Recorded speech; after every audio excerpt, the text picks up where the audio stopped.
Welcome back Thursday morning here on Squawk Asia. Magzter finding backers for its global expansion drive. The cross-platform digital magazine store and virtual newsstand has just gotten itself a cash infusion of $10 million. The new round of funding led by a wholly owned subsidiary of Singapore Press Holdings and an existing investor, Kalahari Capital.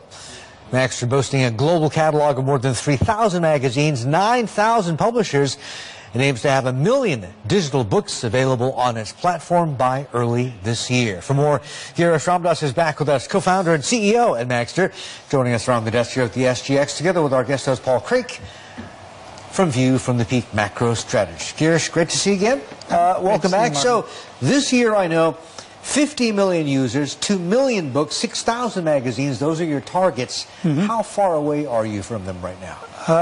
We've just, since we last met, I think we've, from 6 million, we've gone to 17 million. We are hoping to reach all our targets. We've crossed 3,000 books.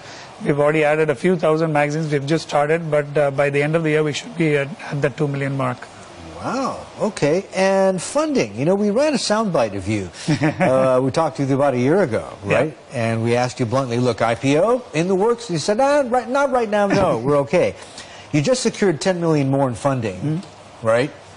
Does that put you in a pretty sweet spot, or are you still considering at some point going IPO?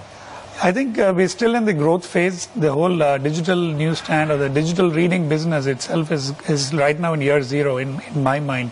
So it's still a ways away before we kind of become that. It's a $150 billion print market, which we're trying to go digital with. Yeah. So it's a huge market, and we're just in year zero. So I like that. Huh? So I think it's we still don't need money at this point. I think we're just using the cash flows are growing, and I think this 10 million that just got raised has been puts us in a sweet spot. Yeah, right, it'll tide you over for a while, Paul. Girish, if Netflix has shown us anything, it's the value of content and how people are prepared to pay for content. I mean, I think House of Cards was a game changer for that. Right?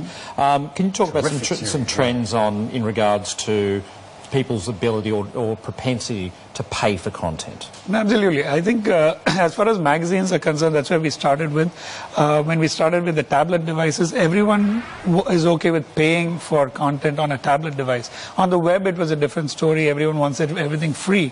But on tablet devices or mobile devices, they don't mind paying for the content. So I think we start off with on the right foot, and the propensity to pay is pretty high.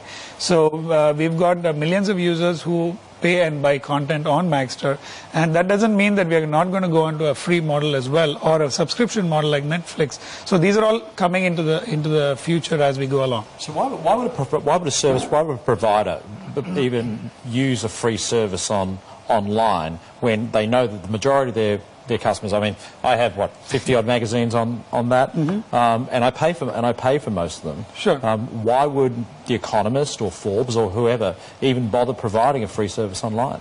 I think it's again going to be a mix. There will be some of them, like the big ones, who will continue to be paid, and maybe in the next few years you'll see a lot of ad-supported magazines, because today magazines in print make most of their money from advertising. Yep. So I think that trend will slowly move digital. Right now the numbers are pretty small, so it's kind of maybe 5 to 10% of their print is now going digital.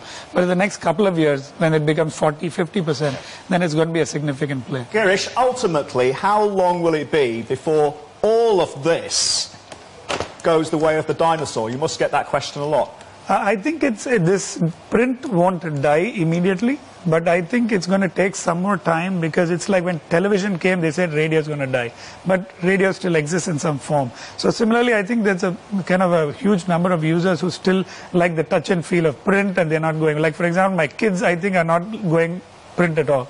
They're not reading any books on any paper formats, and even in school. So I think that trend will kind of catch up with the whole digital phase. And today the tablet devices are not so inexpensive. They're pretty expensive. So when those price points come down, I think it's going to be a convergence, and I think print's going to kind of dwindle. It's already going down, but it's not going to go away, I feel. Interesting. Girish, listen, a pleasure and exciting talking to you. Thanks for the time. Come back, see us again. Thank you. Okay. Thank you. Girish Ramdas, co-founder and CEO at Magzter. And we're back with Paul Craik, our guest host.